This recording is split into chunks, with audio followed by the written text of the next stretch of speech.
Hello everyone. It's already 4:30. We'll begin in a minute or two. You can ask your friends to join in.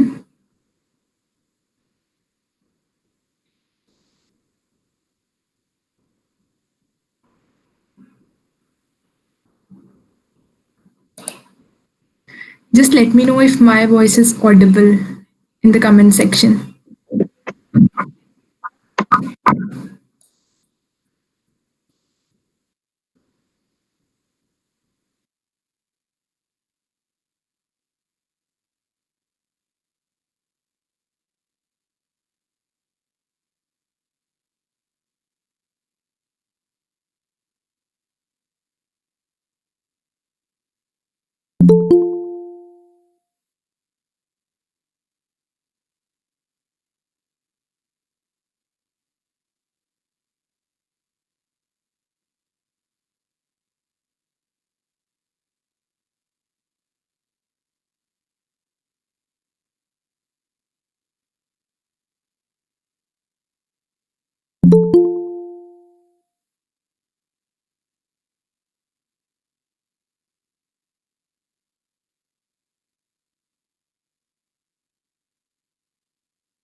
Okay, so I think we should get started. Hello, everyone. I hope you guys are enjoying this season of Hacktoberfest and having fun learning about open source. This session is brought to you by Tech Nights, the programming club of Rajasthan Technical University, Kota, Rajasthan. To let you know the real essence of open source, to dive deeper into what exactly open source is and how can it and the importance of open source in your career, we are hosting this session in collaboration with Harsh, Harsh Bardhan Mishra, and he is an open source mentor as well as MLH fellow. So we are happy to have you, Harsh, here, and I'm super excited for this session. So without any further ado, let's get started. Over to you, Harsh. Sure. Thank you for joining in. Am I audible? Yes, yes, you're audible. Okay, so I will start sharing my screen. In the meantime, if you guys have any doubts or queries, you can just put that in the chat section and I will be more than happy to resolve that out. So, since we have not so many people, then it would be possible for me to go over each and every doubt and query. And we can totally learn about open source and how you can make this Hacktoberfest season successful for you. So let's get started. Is my screen visible? Yes, it is visible. Okay, so good evening, everyone. Thanks for joining for this session on Kickoff to Open Source. So in this session, we will get started with how you can like start collaborating on open source projects using GitHub and how you can get started with basic Git terminologies and how you can handle your code using GitHub. Now, since open source is an alternative to internships, and you can get a lot of real world experience by contributing to softwares that are used in real time, it is increasingly important for us to understand on how we can contribute to open source. So, well, the most important tool for our case is GitHub. And in this session, we are going to discuss about the same. In addition, we will also discuss what is open source and what are some of the popular open source projects and how you can contribute to open source and make a difference. So the whole session will be divided and segregated into multiple agendas. And I would require quick responses from all of you at specific point of time so that I can know that yes, you are listening to what I'm saying. So let's not make this a boring webinar, but an interactive workshop where we can exchange our knowledge and get started with open source contribution in an effective way. So just like I said before, if you have got any doubts or questions, just put them in the chat channel and I ensure that I will be going through all of them at a specific time and help you clear up your doubts. So at the end of this session, I will be instructing you on how you can make the first pull request for the Hacktoberfest if you have not done so already. And I have got some exciting prize for the first person whose PR would be merged as part of the process. So let's get started. So let me start off with a gentle introduction to myself. My name is Harsh and I'm an MLH fellow for the fall 2020 batch. So currently I'm working as a software engineer intern at QXF2 and a technical content reviewer intern at Geeks for Geeks. I am also a research attaché at Center of Innovation and Biodesign, and I work in the field of full stack development, data modeling, and algorithmic development. Besides these, I am also a hobby competitive coder and a mentor at various open source events like Hacking Codes, P Club Summer of Code, Student Coding, semester long projects, and all. So I'm also quite active in communities and I'm the technical lead at Developer Students Club and the country head at Script Foundation, including being a Microsoft Learn Student Ambassador. So it is quite anticipated that you would find me jamming in some sessions or at some hackathons and all. So you can catch me up at the rate Harsh Casper on LinkedIn, Reddit, GitHub, or even on Instagram. So let's get started. So first of all, let's check the agenda for this session. So in today's session, we will be basically learning the basics of GitHub and version control and how you can collaborate on the code. So you will also be getting a head start on what open source is and why is it such a good opportunity for student developers and the coders. I will also give you a very gentle introduction about various open source programs and how you can exactly benefit from contributing to open source. And lastly, I will be instructing you over how you can make your first pull request if you have not done so earlier. And you can just like add your name and your GitHub username and you would be all set. So this is what takes to make your first PR today and to win an exciting prize from my side. So until and unless we reach the end of the session, I will not be revealing about the prize. So if you're having any doubts, just put it on the chat section and either me or someone else will help you out in the whole process. So with this determination, let's kickstart.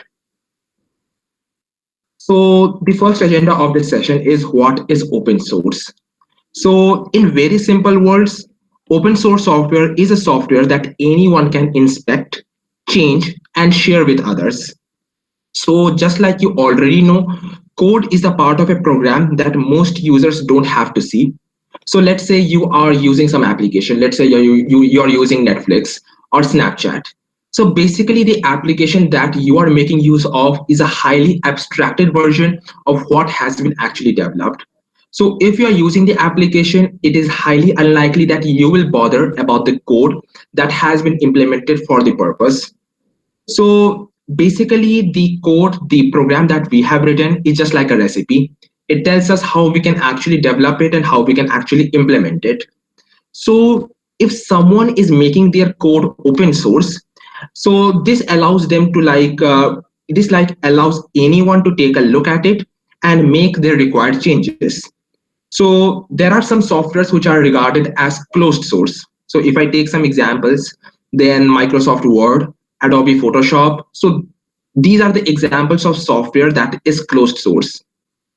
Basically, you can't access their code base unless and until you are a part of the organization or you're working on that specific product. Now, taking into regard the open source software, they don't exactly mean free software. So free software is basically a political movement, while open source is basically a development model. So we will now take a deeper dive into this whole thing. So open source projects have given birth to a range of useful software over the years. So many of the great technologies and the tools that we are using are born out of the open source projects. If I take a very good example, then Chrome can also be a very good example of how open source development has revolutionized the software industry, because Chrome is making use of JavaScript V8 engine, and this is actually an open source project. So this is the reason like why you are able to see this session, and this is the reason why we are able to browse some modern web applications. So if I take some other examples, then Android, Firefox, VLC Media Player, even MongoDB, Linux, Docker, Python, all of these are very good examples of some open source softwares. So many of the tech giants, they realize the benefit of open source, and they are basically giving their employees a chance to like take a day off and dedicate their time to some open source project. And in fact, many of the open source projects they have a very large majority of contributors, and they are not even working for these tech giants. So if I take an example, then Google has a lot of open source project. It has got TensorFlow, it has got basically the Android SDKs and all that. And majority of the contributors that are working on those projects, they are not even employed under Google. So basically, open source software allows you to go over and contribute to this highly proprietary software that is like influencing the life of millions of people around the world and help to make a better change. So being part of an open source project can also help you to learn some new skills and get mentorship from some senior developers and also form some good friendships. So contributing to open source projects should be mutually beneficial in both the short term and the long term. And many companies they actively hire full-time developers from those contributing the most to a project. So if you're doing any sort of an open source project, it can be a great way to show off your skills and also learning some new ones. So with the rise of open source software, many companies are making their projects open source for developers to work on it and collaborate. So if I take some popular example, then even the Arogya Setu app, which is basically used by Indian government to track and control the outbreak of COVID-19. And Arogya Setu app is also an open source project. So there are various advantages that companies are looking for while open sourcing their project. The first advantage is that they want to beat their rivals. So let me just take a very popular example from our time. So let me just go over here. And I want to take a very popular example of Google and Facebook beating their machine learning framework. So if I just search about TensorFlow, so TensorFlow is literally one of the most popular machine learning framework that is being used by Google and many of the products that are being developed by Google. So if you are wondering how the Google images are tagging your photos and all, so this is because Google is making use of TensorFlow, and Google made this open source a few years back, and right now many of the companies they are making use of this framework for all sort of machine learning, data engineering.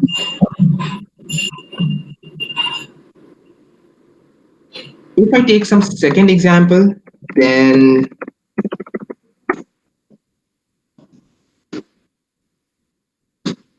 on the other hand, we have got PyTorch. So PyTorch is another machine learning framework that is being offered by Facebook. And PyTorch is majority of the time used by machine learning researchers and data scientists for all sort of research and development work. So it is quite a controversy on which framework is actually better. Is it TensorFlow or is it PyTorch? But one thing that we need to understand is that Google has got a very large community around TensorFlow compared to the PyTorch that is being used by Facebook. So basically, if we compare both of these frameworks in terms of diversity and the number of contributors, that the TensorFlow leads by a heavy margin. So basically, this is allowing the company to shape the market share to their advantage and to sell the service based on their open source product. So Google launched TensorFlow, and it spiraled a number of other products based on the same technologies and based on the same methodologies. And this allowed Google to effectively increase the user base who would be interested in their product. So if I take some other products that are coming out of TensorFlow, then we have got TensorFlow for Python, we have got TensorFlow for JavaScript, we have got TensorFlow for Swift. Now we have got Google Colab, which allows the developers to do all sort of data modeling and machine learning without actually using a GPU. So basically, for all sort of machine learning and deep learning purposes, we need something like a GPU, which can accelerate our computing process. So all of these advantages being offered by Google's TensorFlow that is not provided by PyTorch. So in the end, it is all about gaining a reputation in the market and maintaining an effective edge against competitors by engaging people who are willing to code for the purpose of the good. So this is the reason why open source matters so much in the long run. So if you guys have any doubts, you can just put it out in the chat channel. I will just take up some of them. Or if everything is going good, you can just say yes. and we will continue forward. Okay, so let's move next. So there are so many companies that are doing open source now. So sometimes a company may want to open a product, but it contains some third party code and they are using under a closed license. So basically, legally, they are not allowed to open source that product. So if you guys have studied Python, then you might have known that Python is an open source language. So basically, you don't need to pay anything for doing all sort of stuff in Python. But let's say a company is making use of a technology or a framework that is not available under an open license. So basically, if they are making any sort of product using that particular technology or framework, they legally cannot open source it. So if they are like revealing any of the code, it will obviously be having a lot of lawsuits and all that stuff. So let me take a very interesting example right here. So how many of you are gamers? That's an interesting question. Like you can just say yes or no if you are a gamer. Okay, so we have got some gamers. You can count anything, even if you are like playing Ludo or PUBG or Call of Duty, you can call yourself a gamer. Okay, since I guess majority of you are gamers here, okay, I guess majority of you are. So let me take an interesting example. So back in the 1990s, we had this company named ID Software, and they released a game called Doom, and it was simply getting obsolete. The reason behind its obsolescence was because of the high advancements in graphics and all that stuff.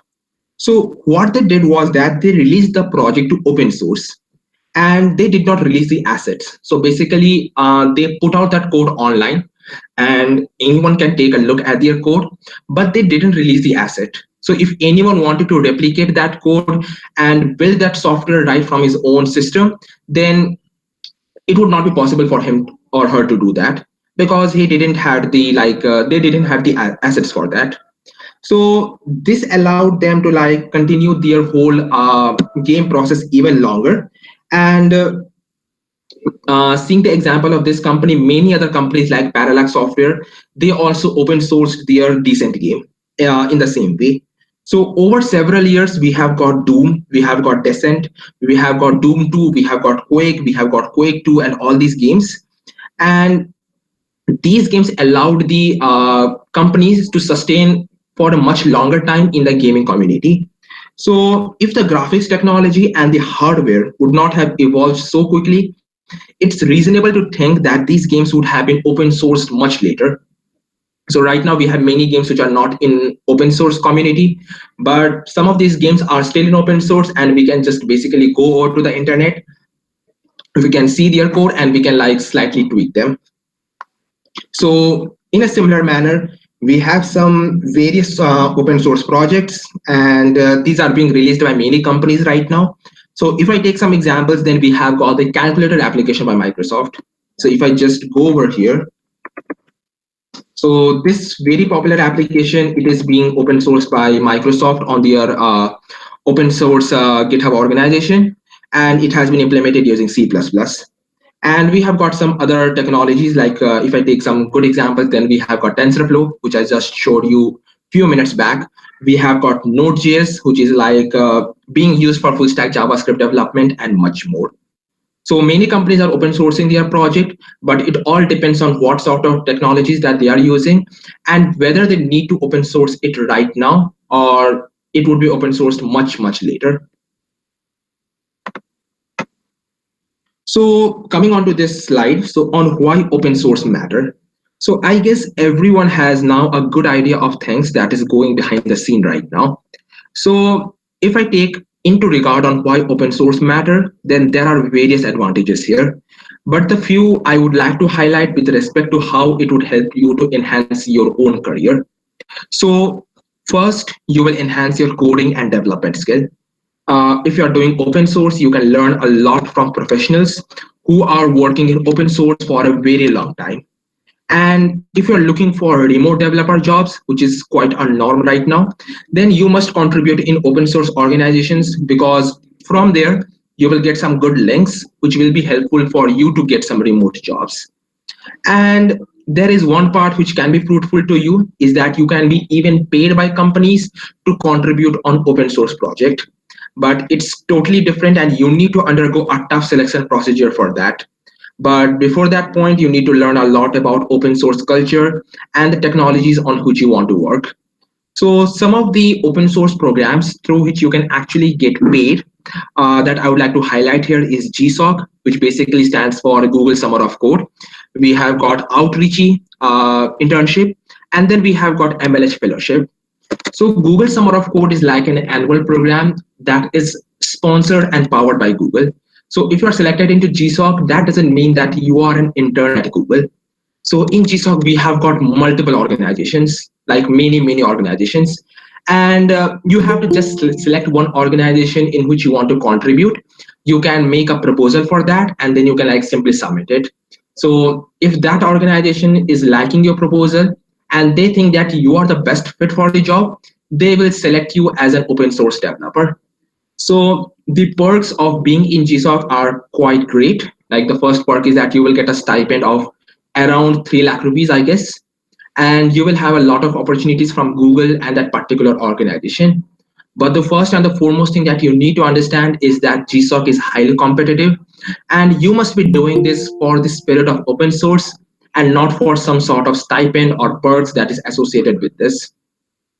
Second, we have got Outreachy, and Outreachy internships are basically reserved for women and people who identify themselves as LGBTQ plus. So it is highly unlikely that any boy will be like getting selected in this, because this is a completely different program and it is like sponsoring diversity in the technological field. So Outreachy conducts internships almost twice a year, one for the northern hemisphere and one for the southern hemisphere. And the procedure is almost same. You need to make a proposal, you need to do some open source contribution, and the selection procedure is almost as tough as GSOC. And even you will be getting a similar stipend, and people who have already participated in GSOC, they are not allowed to participate in Outreachy. So this is the very basic thing that you need to know about both of these programs, because they are quite similar. Lastly, we have got MLH fellowship. So I am an MLH fellow. So if you have any questions regarding this, you can ask that right away. So MLH fellowship is a bit tough selection procedure, because like last time we had like nearly 20,000 plus applications and only 140 students were selected from this. And you need to undergo like 2 interviews. The first one will be a behavioral interview, and the next one will be a technical interview, and you need to pass both of them if you want to get selected. And they will be like taking a very long application process. Like you need to tell like in what tools and technologies you're good at. You need to write some essays, you need to submit a project that shows your engineering skills and your development skills at the best, and then they will be considering your application.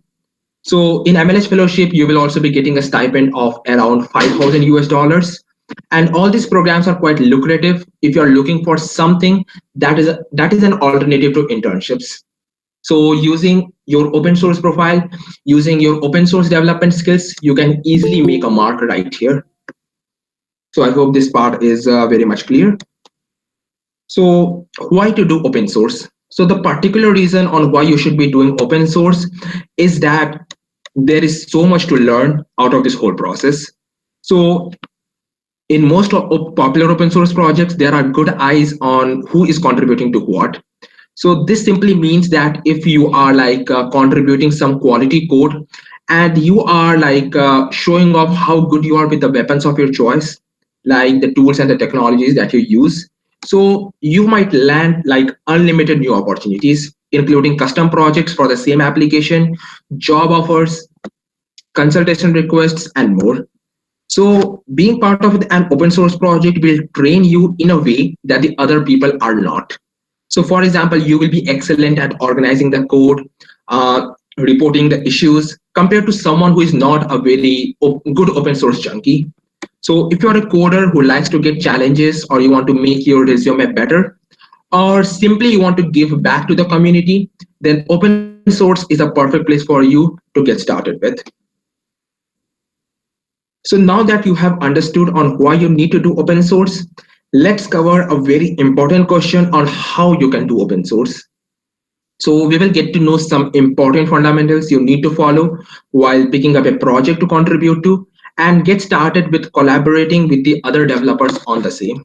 So if you have any questions up till now, you can just put that right in the chat section.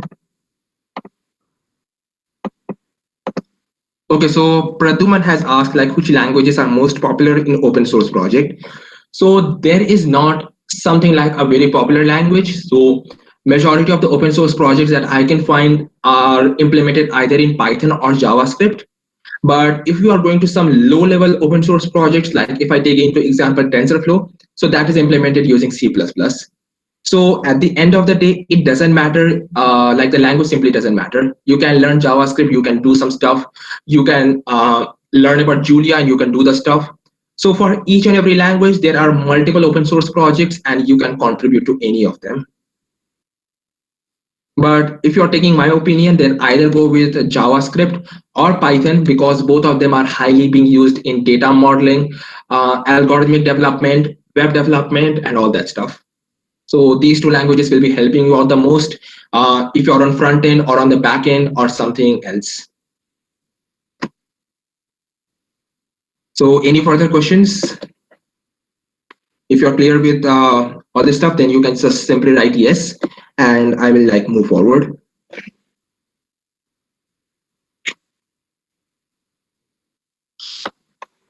Okay, so let's move forward. Okay, so now that we have come this far, it might be possible that you would be guessing that you need to be a hardcore developer for contributing to open source. So now that is not the case. Now that is not like the best case. So you can be a non-coder, a non-developer, and you can still become an open source contributor. So open source projects, like, they involve a myriad of tasks, and some of these tasks include like issue tracking, issue labeling, user experience design, user interface design, and documentation issues, which like often get overlooked during an entire open source project. So let me just show you some examples to help you better understand this. So if I just go over here and let me go to a very popular open source project that is being used uh, in the area of cloud development. So we have got Kubernetes, and basically it allows us to orchestrate our containers before we deploy it on the cloud. If you're not understanding something, no need to worry about that. I will just guide you all over this. So as you can see that Kubernetes is an open source project, and it has got something that is called as issues. So issues can be either a feature request. So let's say I want this particular feature to be a part of this project. So what I can do is that I can just go over to the new issue and I can create an issue for that. So basically the project maintainers, they will be taking a look at this and they will like brainstorm upon do we need this particular feature or not. The issues tab is also being used to like report the bugs that we might encounter in any application. So as you can see that there are some labels right here that is saying that we have got some bugs right here. So if I click one of them, I can see a list of issues that are highlighting all the bugs and all the issues that are present in this application. So basically people like they will be like replicating that those bugs in their own local system, and they will be reporting on what is causing this particular bug. So what people can do is that they can simply go over to the coding part. They can fix that particular bug, which might be due to some missing semicolon or some missing lines of code, and they can like make a pull request. So pull request is something that you are proposing from your own local copy to the main repository. So I will just come over to the part later, but in every open source project, we have got many things. We don't just have the code. We have got the web UI, we have got documentation. So if I just go over to this part, I can see that there is a folder for docs. And basically here we have got all the documentation that is present for the project. So if you're not that good with coding, or if you want to simply explore this stuff, then you can simply kickstart your journey by making some documentation issues. So by documentation issues, you can actually take a deeper look into how the project is actually implemented and how you can like make this project in a much better way. So document like fixing the documentation issues, creating the user interface and the user experience for the web application. Even these are very good pointers where you can contribute to, even if you don't want to code. So you can also like identify some bugs in the software. So let's say like you are making use of Telegram. I hope like majority of you are using Telegram and you just encountered some bug in the Telegram software. So what you can do is that you can just go over to the Telegram open source project. You can simply raise an issue and you can like say that, yes, I want to fix this bug by writing some code, and you can like assign me this particular issue. So each and every issue has got something that is called as an assignee. So if you are making an issue, then you can simply express an interest to work on this particular issue. So let's say you are like creating a project and your backend is not working for some case. So your friend just came up to your open source project and he said that I found this bug in your project and I want to work on this. So basically you are assigning that particular issue to your friend, and he will be making all sort of changes in his own local copy, and then he will be making a pull request. So by doing this, you can easily fill the gaps in the code or in some other non-coding implementations like documentation or graphic design. And these things are like super easy and it will help you to quickly get started up. Now comes the main question on how are you going to pick a project? So there are literally millions of projects out there online. So you might be guessing on how can I nitpick a particular project. So picking an open source project suitable to you can be like dependent on many things. And it is like ultimately a personal choice. But as a first time contributor, I have highlighted some of the ways which you can narrow down for your projects, which you might be good for you to start with.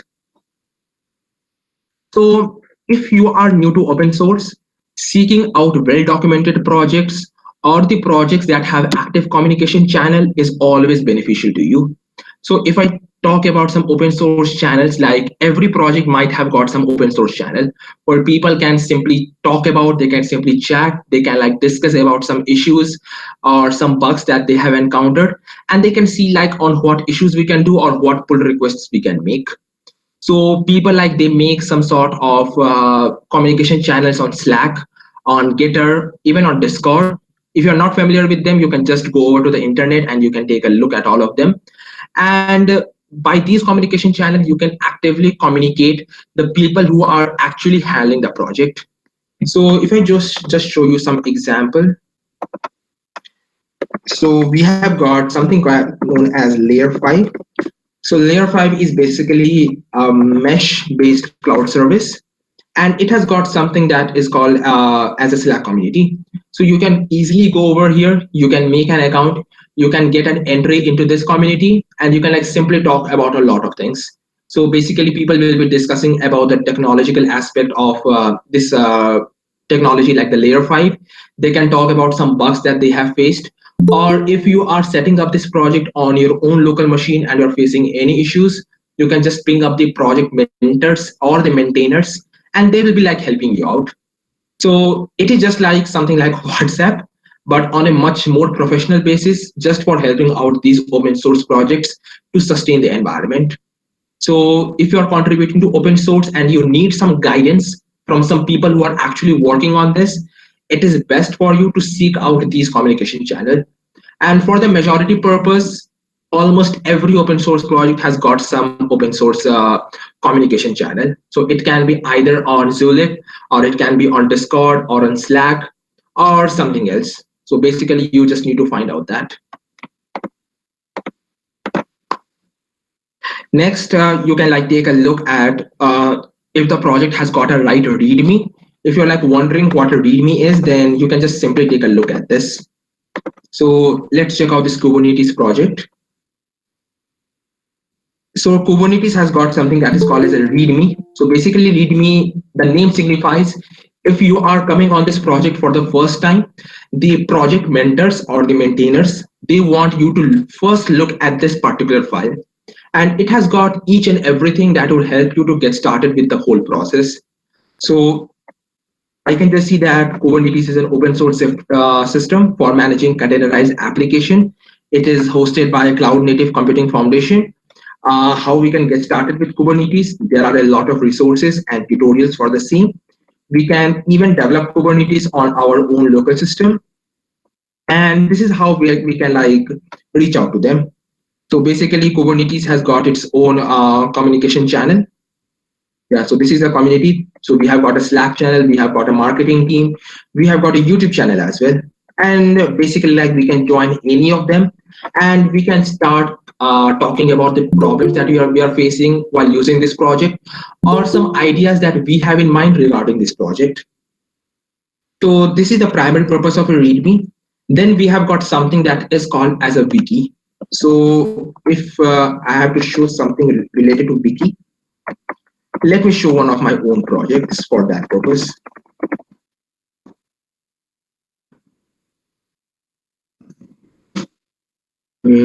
Yes, so this is my open source project, and I developed it as part of this MLS fellowship. And basically, this is an application that allows the blind people to make use of artificial intelligence to see what is around them. So we have got multiple features here, which allows for live image captioning, object detection, text detection, currency detection, and all of this. So we have such a large project, and we want the people to contribute to this because this is an open source project, but we also want the people to know on what we actually implemented as part of this project. So to do that, we can make use of something that is called as a wiki. So just as the name signifies, it is everything that you need to know about this project before you start contributing to it. So it is just something that is similar to README, but it is much more extensible. It has got a vast number of technologies, not the technologies, basically terminologies and all that references, which we have used for developing this project. So if I click on this Flutter application, then we can simply see on what we have implemented as part of this project to build this entire application. And we also refer to some useful links like downloading Android Studio or writing the first Flutter application so that the other people can also realize on how they can get started with the whole process. So if you are going to any open source project, these are the very basic things that you need to highlight. You need to see if there is a proper README, if there is a proper wiki, if there are active contributors to this, and if there is a communication channel.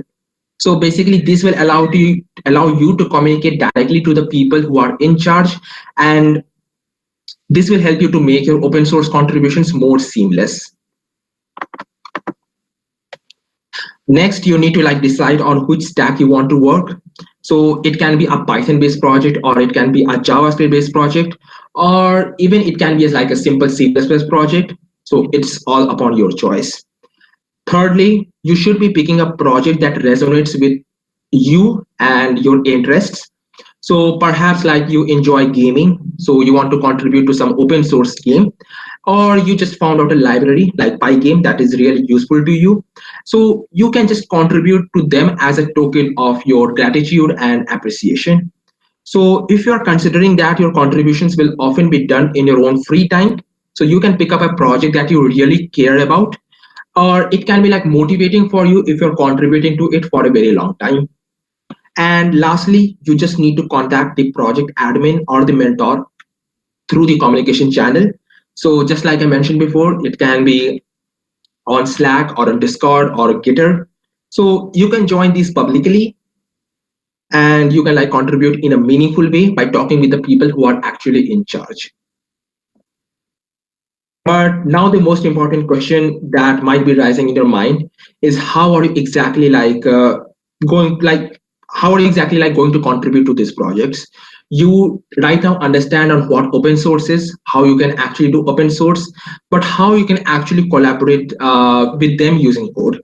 So, well, the secret ingredient that we will be like discussing in the next half of the session is about Git, GitHub, and Hacktoberfest. So Before we discuss about GitHub, just let me tell you about Git, because GitHub is just a very nice web user interface that actually implements Git from beforehand. So let me just like, you can just imagine that you are a software developer who is working on a software project. So let's say that you are the only person working on it, and there is a single file containing the whole source code. So what you are doing is that you are making changes to the code, and you are saving different versions of the file each time you make a change. So let's say like you are writing some code to implement a Fibonacci number sequence using Python. So you wrote some code, but you found out that there is some error in that particular code. So while trying to fix that bug or that error, you made some more errors. So basically, every time you're saving that code, you are creating multiple versions of your file. But let's say like you have like written your final code, and you just now need to go to the first version of your code. Let's say the version 1.0. So if you're not making use of something that is called as a version control tool, you will not be able to do that, because you are like simply saving the files. And if you're like trying to undo it, then it will simply not work. So this is the reason why you should be making use of something that actually implements version control. So if you are an active user of mobile applications, you might have seen like versions 1.0 or 1.5 or 2.0, something like this. So in real world scenarios, multiple engineers are working together to build software project, and the source code is stored in like multiple files, and they undergo like a lot of variations and edits over the time. So you need something that will allow you to track the changes over the time, identify the developer who has made that particular change. Otherwise, it would be quite complicated and it would have many errors. So version control systems are designed to address these requirements and make the development process much more easier for the whole team. So let's kickstart the next half of our session. It will be a bit small, and we will just talk about how you can get started with GitHub and how you can make your first pull request. So if you have a GitHub account, kindly put a yes on the chat section. So this will just help me know that you have already things set up. Otherwise, if you don't have a GitHub account, just go onto github.com and you can like simply make an account right there. So if anyone has got any sort of questions, then they can ask it right now.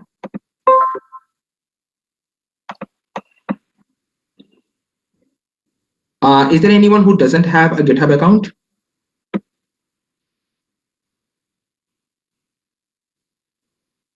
Okay, so how can I find what to do in a specific project?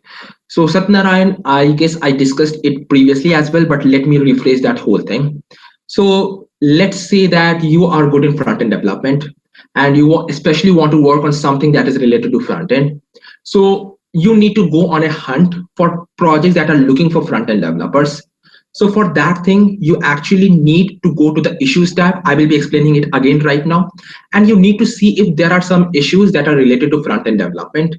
So this can be like about like, let's say they want to implement a responsive design, or they want to work on some headers and footers. So they will have issues for that. And you can just go over them and you can simply say that, yes, I'm a front-end developer. I have proficiency in HTML, CSS, JavaScript, or some other web technology, and I want to work on this part. So they will be more than happy to help you out with the whole project, and they will be likely guiding you during the whole process. So this is how you can find a specific project, and this is like how you can get to know on what you can contribute. So at the end of the day, you just need to specify on what skills you have, what tools and technologies you are proficient with, and you should be like moving forward with the same. Like this is the modus operandi of contributing to any open source project. If you are picking on something that you don't know much about, it is best for you to talk to the mentors, and you can see like how you can actually implement it. Otherwise, it would might like it might end up in a mess for you. So Lakshman is like asking, can open source and competitive programming go hand in hand? So yes, Lakshman, they can go hand in hand, but the chances are quite meager because of various reasons. So basically, in competitive programming, you should be good with data structures and algorithms, and you should be like a good problem solver and all that. But open source projects, they require you to have development skills. So maybe in those development skills, you can implement your problem solving skills as well. But if you're contributing to an open source project, you need to take about a lot of things. So like you need to take care about the code that we're implementing, the quality code, the CI/CD pipelines, and all of that stuff. And majority of these stuff is not covered in any of the competitive programming concepts. So competitive programming is a good way to improve your problem solving, your data structures and algorithms, and it will be like helping you during the placements as well. But as a part of open source, you need to understand something much more higher than competitive programming. You need to understand on how the softwares that you are contributing to are making some real-time changes in millions of people's of life. Okay, so Harshit is asking like, can you tell something about GSSOC? So GSSOC is basically Girl Script Summer of Code, and it is an open source initiative by Girl Script, and it basically runs for 3 months. So unlike GSOC, which basically stands for Google Summer of Code, so in GSOC, you need to write a proposal for contributing to any project. But in GSOC, you don't need to write any sort of proposal. You can just fill up a form. And in GSOC, you will have multiple projects, not organization, but projects. And you just need to contribute to any of them depending on your expertise. So there might be some projects that is basically a CLI tool, or it can be like a full stack application, or it can be simply a repository that is full of data structures and algorithms. So you can simply pick on the projects that you want to contribute to, and you can simply do the contributions. So GSOC is a very nice way of getting started with open source, because you will be like talking with the mentors, with the other participants, and you will be doing some open source contributions in a real-time manner. But at the end of the day, GSOC, just like others, is a competition. So there will be a leaderboard, and you have to like get the scores in the right manner so that you can get ranked at the top of the leaderboard. So this is the main essence on how open source programs are essentially gamified, so that you can like start giving some really valuable contributions. Okay, so Rituraj is asking, can you suggest some good Slack channel for open source? So basically, if you're talking about some general purpose open source channel, that I don't know of any, but each and every open source project has got something like some channel at least. So in the session, like I showed you the Slack channel for layer 5, there are Slack channels for Kubernetes as well, for some other open source projects, and you can simply like join them to see like what things they're talking about. So if I show to you my Gitter channels, so I have got some Gitter communication channel for some of my own projects, like Rotten Scripts and Malaria Detection. They are my own projects. And we have got this Gitter channel for Cloud CV. So Cloud CV is a open source organization that is actually implementing machine learning models for the production scale. So this is a bit like, there are so many people right here, like almost 489 people, and like you can simply see on what they're talking about and what they are discussing. So almost every open source community has a channel, so you can simply join right there, and you can like start talking about all this stuff. If you want help from some mentors, you can directly message them, or else you can like simply get to know like what issues or what pull requests are being made. Okay, so what would count more, my own project or contributing in somebody else's project? So Sanchita, basically, if you are going for your placements, like possibly for an internship or for a job, then your own projects will surely count. But if you're contributing to some major open source project, let's say like you're contributing to Cloud CV, or let's say you're contributing to Mozilla. So what you can do is that whatever code that you have implemented has been merged to the code base, you can simply take the link of the same and you can put that right in your resume. Or you can like create a document, you can add all the links of your merged code, and you can like simply mention to the recruiter that yes, I have contributed this and that code to the official code base of this particular organization. So it is quite likely that the recruiter will be impressed by your open source resume, and he might can extend an offer to you. But you also need to have some of your own personal projects on your open source profile, either on GitHub or on GitLab, because many of the recruiters might want to take a look on how good you are with your own stuff. So let's say if you're a JavaScript developer, then they want to see like how good you are with JavaScript, how good you are with GitHub and all that stuff. So possibly contributing to open source will not be helping you in that regard. So I hope we can like simply move forward. So basically, let's start off with this topic. So what is GitHub? So basically, GitHub is a platform to publish your code and work together.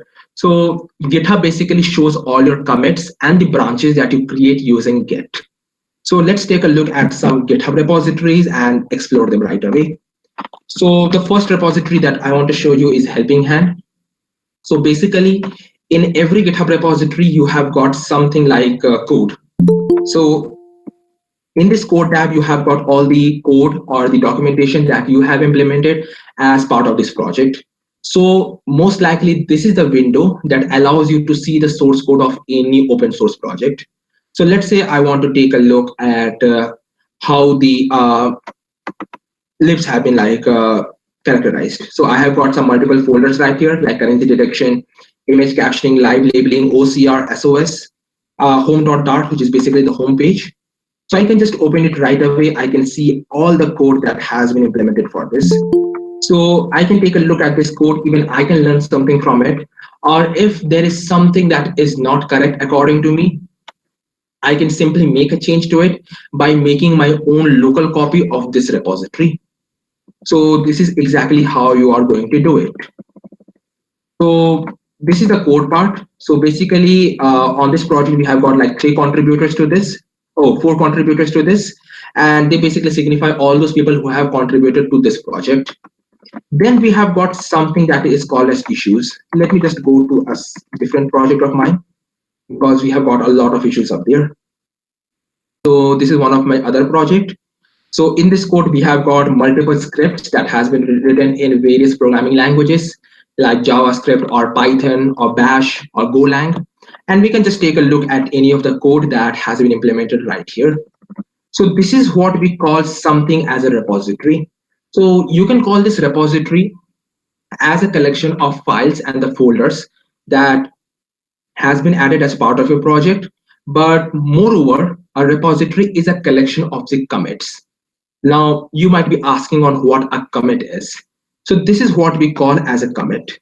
So commit is basically the hashed version of the change that you have added to this project.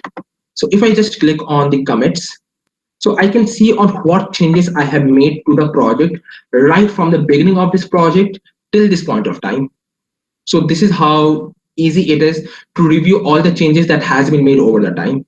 So I can see like the changes that has been done. So like merging the pull request, then adding the script from Wi-Fi speed tester, updating main.py, adding files by upload.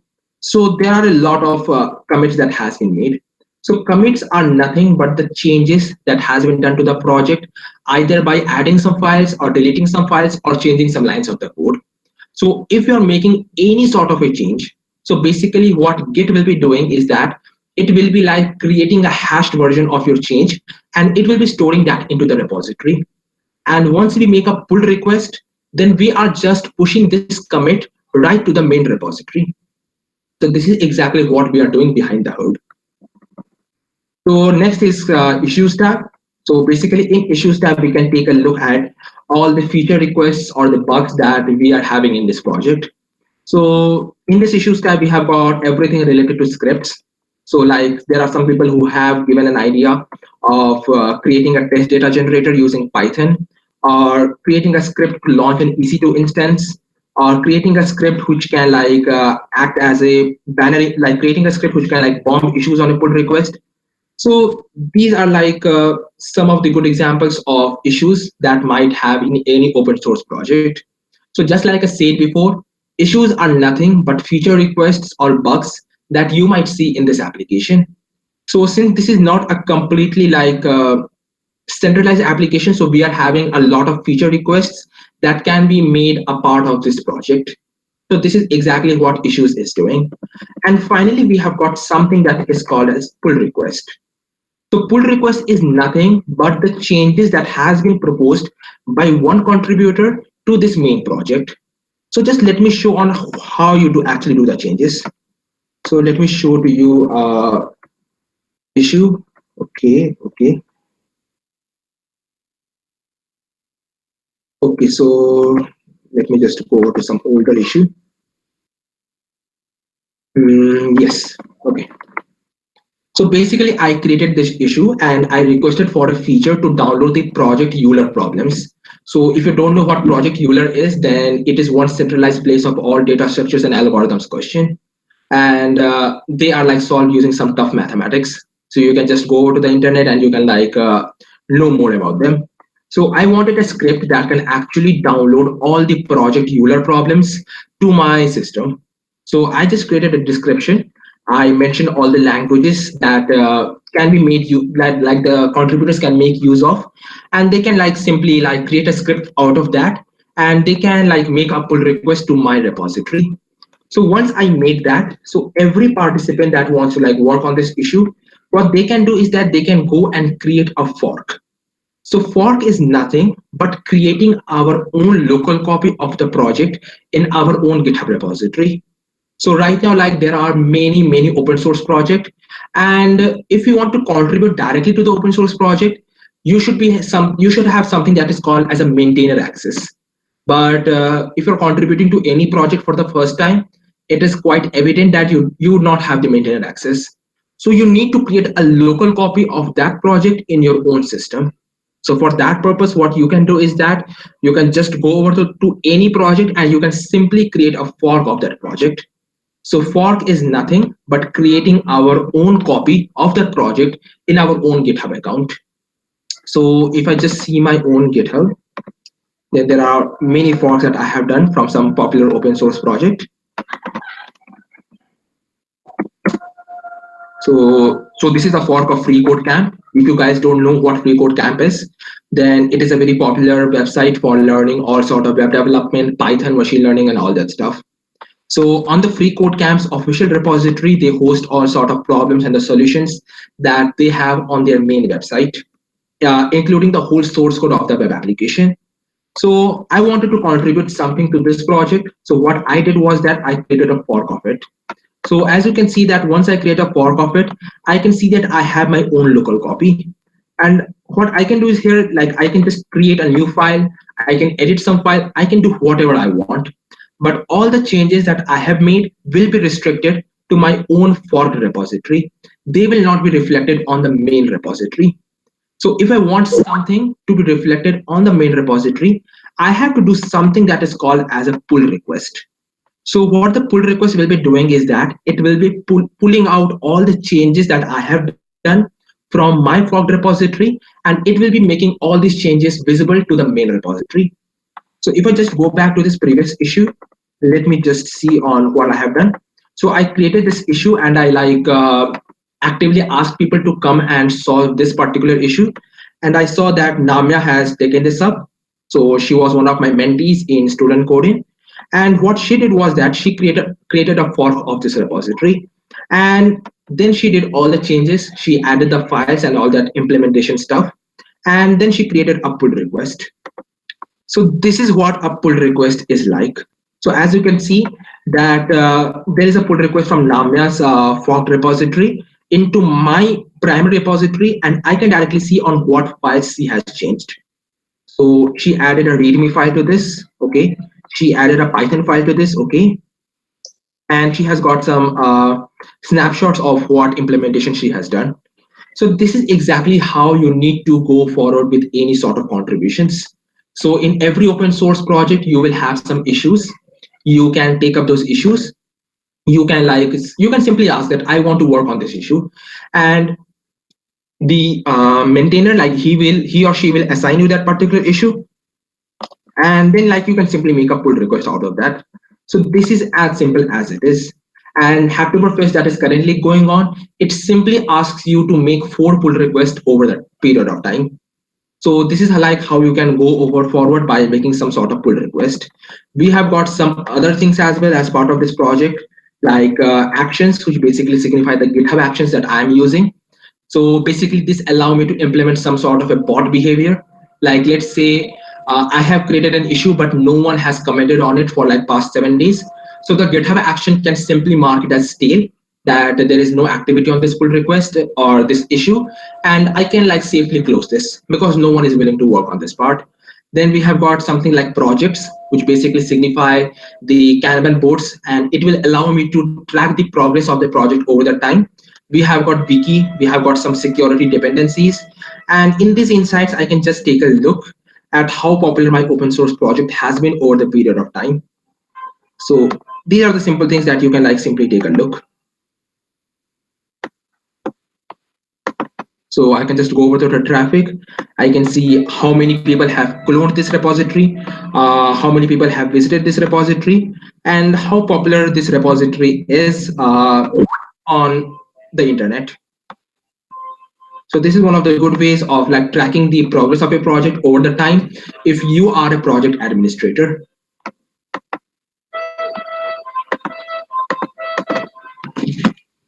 So in a GitHub workflow, we basically follow only 3 steps.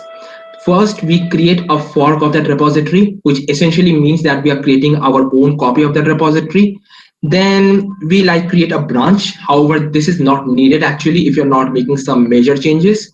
So a branch is nothing but a simple like copy of the master. So let me just show it to you right again, because this is something that you actually need to know. So if I just go to the code part, then what I am seeing here is basically the master branch of this project. So you can like think that master branch is something that has been actually tested and implemented and it is part of the main project. But what we can do is that we can create some more branches out of it. So basically, if what I can do here is that I can create, let's say, George Casper dash dev. So basically, I can create a separate branch, and whatever changes I do in this branch, it will not be reflected on the master branch. So you can take the analogy of like let's say the kitchen itself. Like let's say you want to be a cook, but your mother is not allowing you to like mess up with all the food items in the kitchen. So what you can do is that you can create a copy of that kitchen. You can simply make your own recipe. You can simply make your own dish. And once you think that yes, everything is fine, you can simply make a pull request. So this pull request is nothing but basically all the changes that you have done, and this will be reviewed by your mother or by the open source project maintainer, and he will like see that yes, you have made these changes and if they are fit to be merged or not.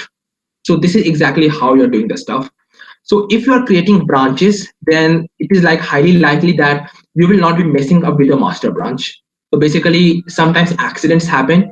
Sometimes you just mess up with your master branch, you change some files and you forget to update them later. So it is always best for you to create a branch before you contribute any sort of code to the project. So this is one of the best practices. So in this branch, whatever change I do, it will not be reflected on the master branch. So let me just give you a very basic example. So what I will do is that I will just simply edit this. I can just go over here. I can like simply say that download PDFs from an online source or just to randomly like everyone's Instagram or LinkedIn post. So let me just make a very simple change and let me just commit this change. Once I commit this change, I can just go to the main code and I'm on my development branch and I have got the change that I have implemented right here. But if I just go to the master branch, then I actually cannot see the change that I have implemented. There is no LinkedIn post right here. So basically, whatever change we did on a branch, these changes are not reflected on the master branch unless and until we make something that is called as a pull request. So here, what I can do here is that I can just go and compare and pull request. I can describe whatever changes I have done, what files I have changed, and what issue it is actually fixing. So before doing any sort of a pull request, it is always advised to create an issue for that and wait for the project administrator to actually assign you that issue. So if you're like making some random changes without the authority and without any sort of confirmation, the project maintainers will surely be not be accepting any of your change. So first discuss with them on what changes you need to make before you actually make a pull request and make your changes visible. So this is exactly how you need to make a change on any sort of an open source project. And once you make all sort of change, you can just make a pull request. You can stage your changes. You can commit them, you can make a pull request, and you can just wait for the project maintainer to take a look at your pull request. And if everything is fine, they can just merge them. So if you want to explore the projects on GitHub, you can just basically start by exploring the projects by the tech stack. So a very good way of doing this is by actually going to GitHub Explore. So GitHub Explore, this is what we call as GitHub Explore. And this is something that allows us to see all sort of trending repositories or projects or technologies that is going today. So if I just see that there are some trending repositories like ghunt, which basically allows us to investigate Google accounts with email. We have got 30 days of React, which is basically a step-by-step guide to learn React. So there are a lot of trending repositories. And what I can do is that I can also sort them according to the language or the developer they are being implemented by. So I can just go over to any language. Let's say I want to contribute something in Python. So I click on Python and I can see all the repositories that is trending under the Python section. So these are all the repositories that is trending under the Python section. You can just go over to any repository. Let's say I want to go to this repository. I can see all the issues that are there, like add language support, featured requests like adding record number. And if I am seeing that I can contribute to this project, I can also create an issue and I can then make a pull request for that. So this is how you can actually explore any sort of open source projects on GitHub.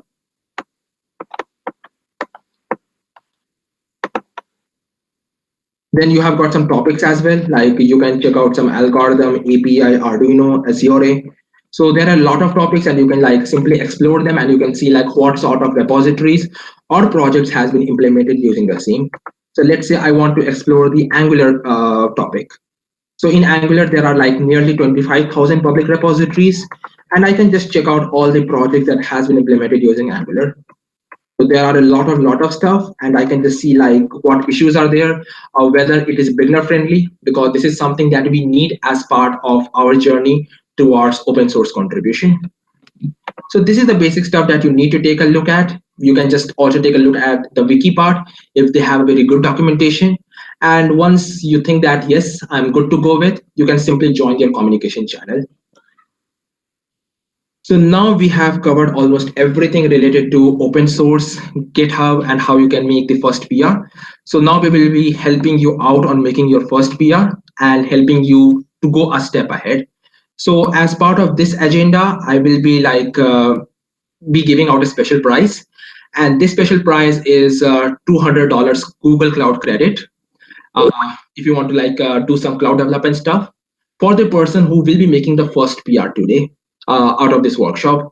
So if you're able to make the first PR today, you can stand a chance to get $200 Google Cloud credits, and you will get a +1 mark on your Hacktoberfest profile as well. So before I jump into these parts, just let me show to you about Hacktoberfest. So Hacktoberfest is nothing but an open source festival that is brought forward by DigitalOcean. So DigitalOcean is a very popular company in cloud development environment, and you can deploy your web applications using DigitalOcean and do all sort of cloud development stuff. So every year, for the past 2 or 3 years, DigitalOcean is bringing out Hacktoberfest, which is a month-long open source program where you can just contribute to any open source program, and you will stand a chance to win some sort of swags, t-shirts, stickers, and all that. So to excel in this program, you just need to make 4 pull requests, and if they are merged, then you will automatically qualify for all sort of gifts and prizes. So Hacktoberfest is not necessarily a competition, but it is just a good starting point for you to get started with all sort of open source stuff. So if you don't know much about open source, then this is the best time for you to explore more about it and then likely go forward with it. So recently, Hacktoberfest has been spammed with some malicious pull requests. So basically, people what they are doing is that they're simply updating the README. They're simply updating some lines of code, and they are making the pull request. So if you're making any sort of pull request, make sure that it is something meaningful. It is something that is actually beneficial to this project.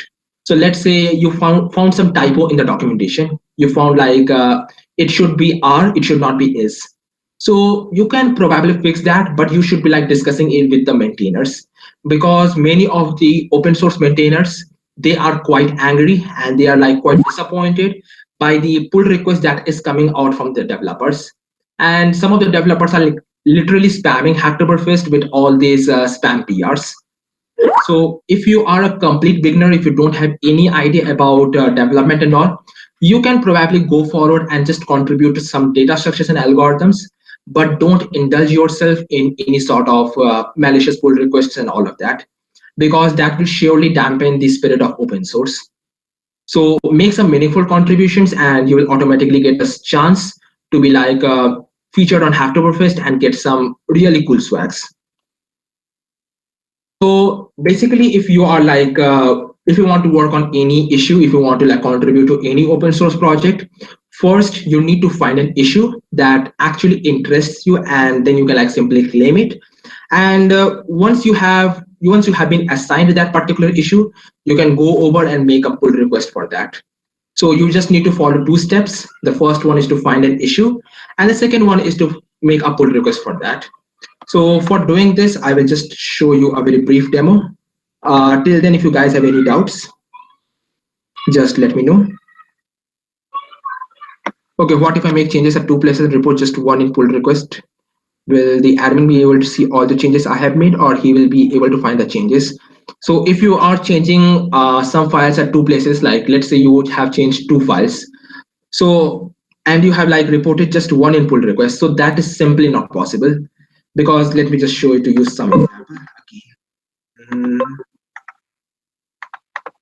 okay, so if I just go to this section of pull request and I just open any random pull request, okay, let me just see someone which has been closed and merged. Okay, there are some pull requests that has been actually merged. So as you can see that they have made a pull request, they have like documented on what fixes that they have done, and we can simply see that they have changed some files. So in this section, we can exactly see on what files they have changed for the purpose. So I can see that he has added something to the Golang directory. He has like added some uh, test cases, I suppose. He has added some loops and all the stuff. And we can exactly see like whatever changes he has done right here. So it is simply not possible for you to escape the administrator and to like stop him from seeing on whatever change you had done. If you want to actually do that, what you can do is that you can just create two branches. You can work on one branch and you can make a pull request using that. And in the second branch, you can do the actual stuff. And if you are like satisfied with it, you can just merge your branch into the separate branch. So for that thing, you need to learn a bit about Git, which I'm not covering in this session because it will simply extend the whole point. So I just want all of you to like get started with making your first pull request. So for this purpose, I will just show you a sample pull request from one of my own repository. So, okay, so we have got this new Algo repository, and actually I was the creator of this project and I'm like administering it right now. So we have got a lot of contributors up here, and since this is not on my profile, what I will be doing is that I will be creating a fork of this repository and I will be contributing something to it. So the first step that we need to do is to fork this repository. So if I just click on this fork, okay, then I have actually forked this repository. So I can't do it again. So let me just go to some other repository. Okay. So I have got this repository, which is the official website. So what I can do is that I can create a fork of this repository. It will basically ask me on where should I be forking up. So I can click on my profile. So it will create a copy of this project in my own profile. And once that has been done, what I can do is that I can simply explore this project and I can see like what changes can be made to this. So for the purpose, uh, this is the main website of this repository. Okay, so I want to make something change to this. let me just go to the, first let me just make a branch right here. So I want to make a branch. Okay. So yes, the branch has been created. So the change that I want to implement is right here. So I have mentioned that we have kickstarted the Bloggers Week, and make sure to check it out. Since this program is already over a few months back, what I will be doing is that I will be making this link dead, and I will be making some grammatical changes, and then I will be making a pull request. So it's simple, easy. I can just go to the index.html. I can click on this edit option. So basically I will be editing this file. I can go over to the line of code where I've actually implemented this. Okay. So so what I will be doing is that I will be removing this thing up. We had started the Bloggers Week, and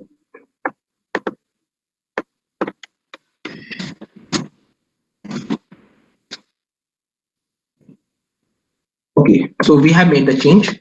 What I can do is that I can like commit these changes by giving a short description.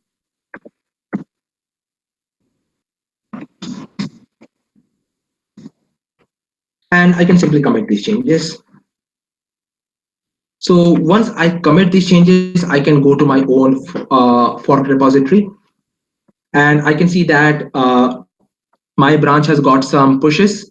And what I can do is that I can go forward and make a pull request for that. So I can just click on this option. And yes, the pull request has been successfully created. We just need to describe some stuff here. Okay.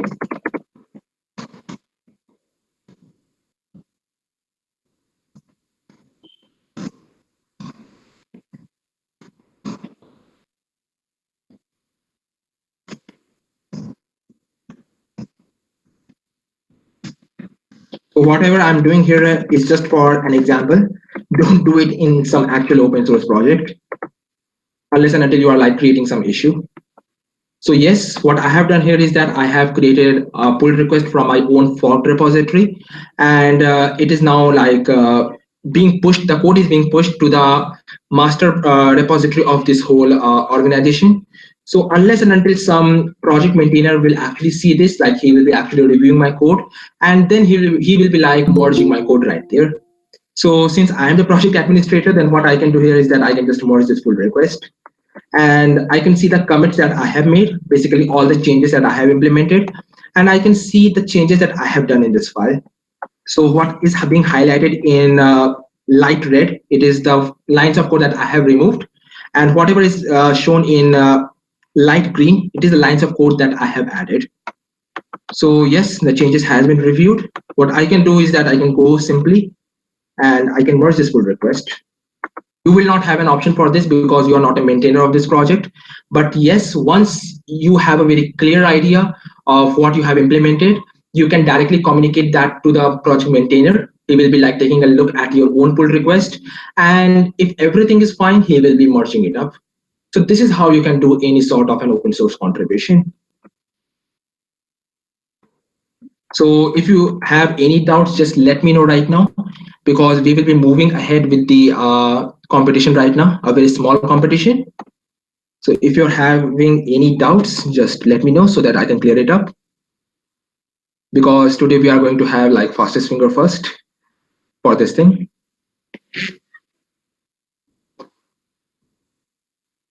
If you're good to go, just let me know in the chat section by commenting yes.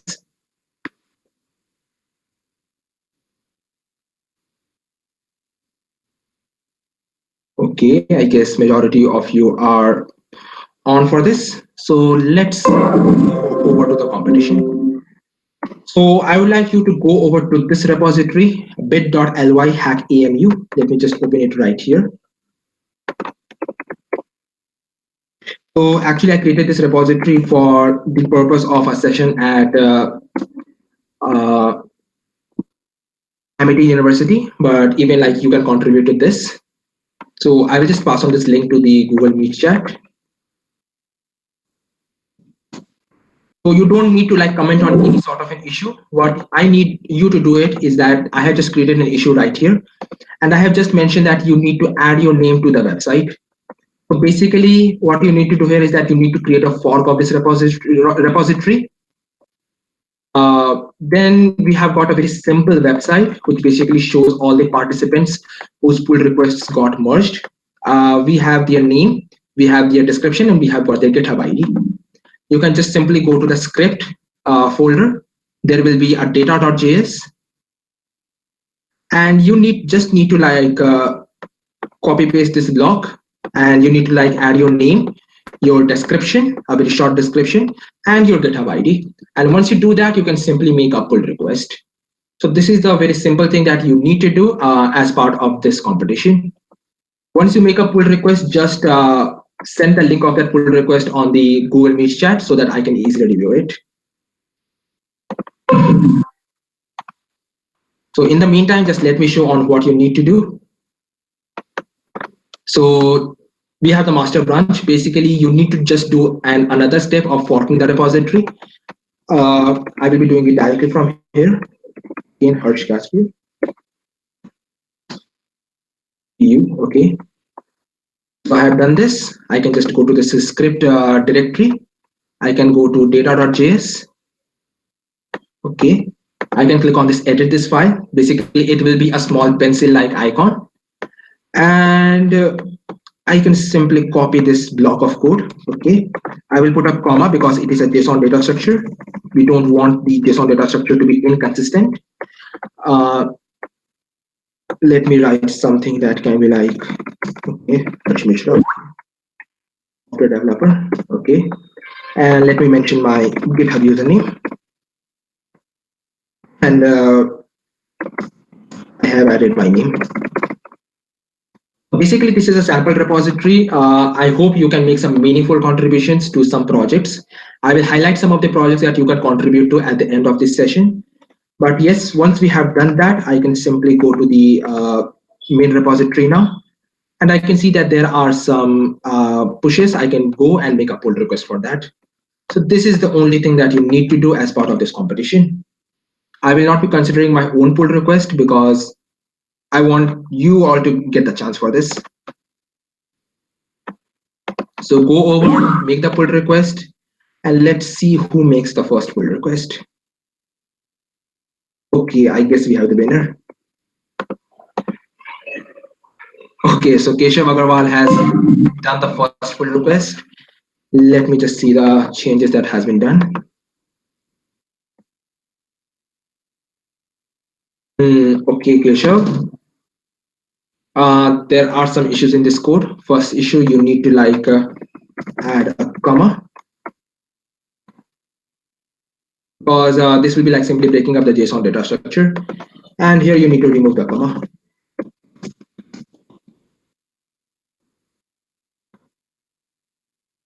So this is like how the project maintainers are actually reviewing your changes, and they will like request you for all sort of changes to be made. Okay. So I can go over to the conversation. I can mention like whatever changes you have done. So let me see who has made the pull request. Okay, we have got by Hyde. We have got by Ayush.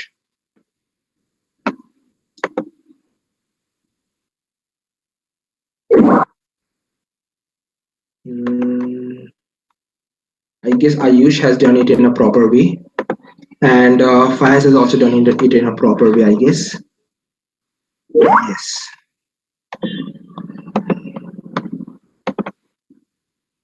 So I guess we need to like it's simply tough because the first pull request is by Keshav. So let's award it to Keshav itself. I'm sorry, guys. And the winner of this small competition is Keshav. So I hope, like Keshav, if you have made Hacktoberfest account, you might be able to see a +1 pull request on your account, just like I have this right here.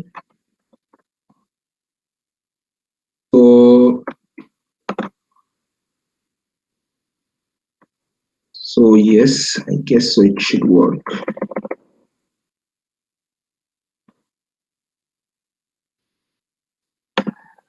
Okay, so yes, the pull request has been made. So if you are a part of Hacktoberfest, if you have made a profile out there by using your GitHub ID, you can easily see that yes, you have got some contributions shown directly on your account right now. So you just need to make 4 pull requests and you will be automatically qualified for a t-shirt, something like this, and some digital swags. So with this, we come to the end of this session. So thanks for attending this session on open source contribution, Hacktoberfest, and how you can make some cool pull requests to some projects. So just like I mentioned here, the first pull request is always a feeling, and the open source is simply like a journey with a lot of learnings and unlearnings, and it will allow you to form new relationships and find some new opportunities that will give boost to your career. So if you want to reach me out, you can just contact me on Twitter or on LinkedIn or directly by my mail, and I will be more than happy to resolve all your queries. So thank you for joining in. If you have got any other doubts or queries, just let me know right here.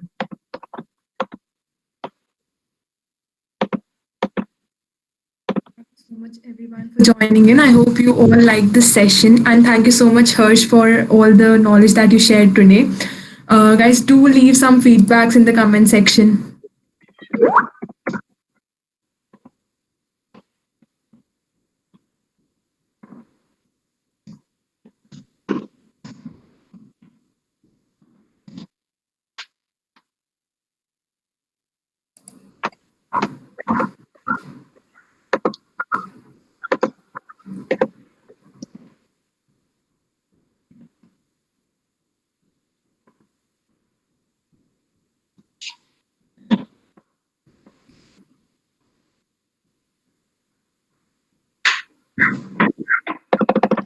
Thank you, Keshav, for the mail ID. I will send you $200 of Google Cloud credits by tomorrow.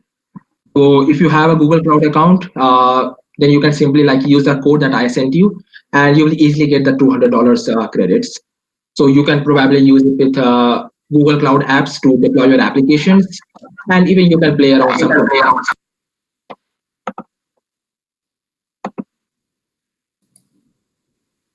So if you're starting with GitHub right from today, just make sure that GitHub is literally the Facebook for developers. And if you want to make a profile that is exactly appealing to recruiters and all those interviewers, make sure to have a very good and very impressive GitHub and LinkedIn, because LinkedIn shows you professional depth, but GitHub will actually show on what expertise and what skills you actually have.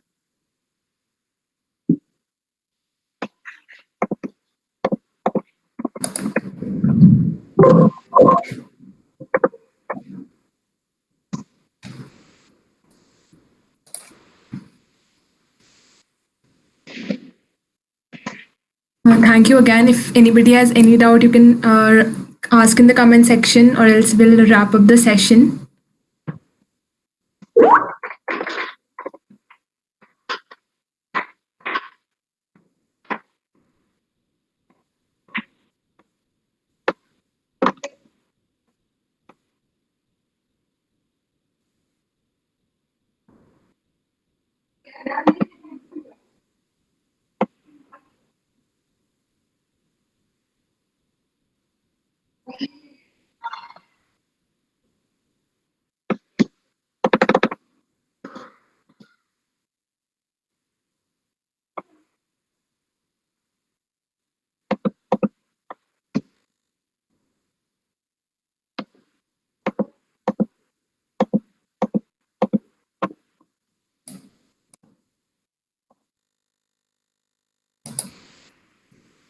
Thank you so much, Harsh, for the session.